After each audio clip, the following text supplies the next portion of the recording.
A meal with injera bread as its centerpiece, a typical scene in Ethiopia. This pancake-like bread is a staple of the local cuisine, and it's also big business. Injera is made with the ancient grain teff. And according to the Ethiopian Agricultural Transformation Agency, Ethiopia grows nearly 5 million metric tons of teff for the domestic market alone. When you look across Ethiopia, teff specifically is the most important commodity for Ethiopia, both from the production side as well as the consumption side. Teff is native to the country, but is also a huge part of our culture. Teff turns into flour and then into injera. It's a staple loved by Ethiopians not just at home, but around the world. We produce, as I said, over 95% of the world's production of teff. The largest market at the moment for teff is actually the Ethiopian diaspora, who use it for traditional Ethiopian foods. This injera will go to Washington, D.C., or Little Ethiopia, home to the largest Ethiopian community outside of Africa. It's the main market for Mama Fresh, a major producer of ready-made injera. Heilu Tessema runs the family business.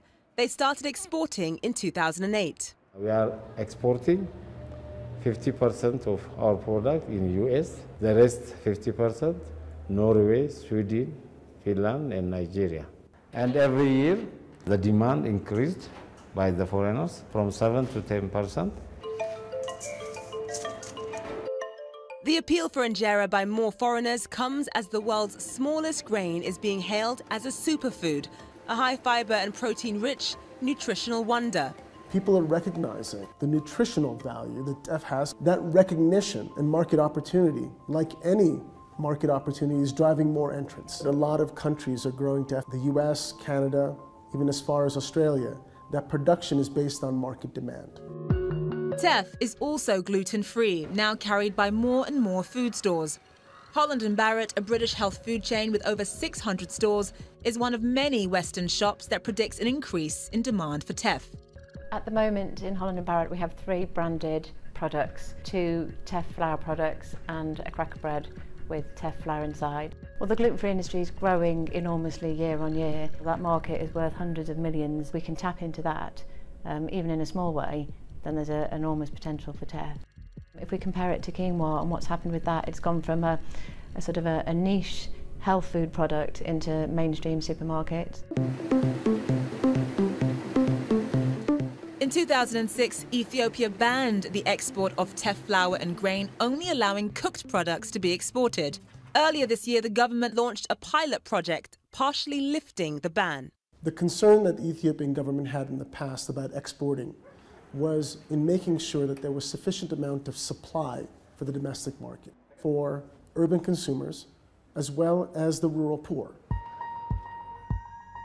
The export ban was also due to concerns that local prices were on the rise. Some 6.5 million small farmers grow teff, the most widely planted crop in Ethiopia. Over the past 4 years, a new technology has been introduced to over 2 million farmers and has actually contributed to a 40% increase in yields. This increase in yields has given the government confidence that a limited, systematic export of teff can gain smallholder farmers in Ethiopia the kind of increased income without harming the domestic consumers. Now that we have an increasing supply that can meet domestic market demand, and we believe we can tap into the global market. Mama Fresh also sees potential benefits in being able to export teff flour abroad, along with the injera it already exports. A pound of teff seeds costs about $6, and teff flour can retail for between $6 and $10 per pound, he says, and demand is growing.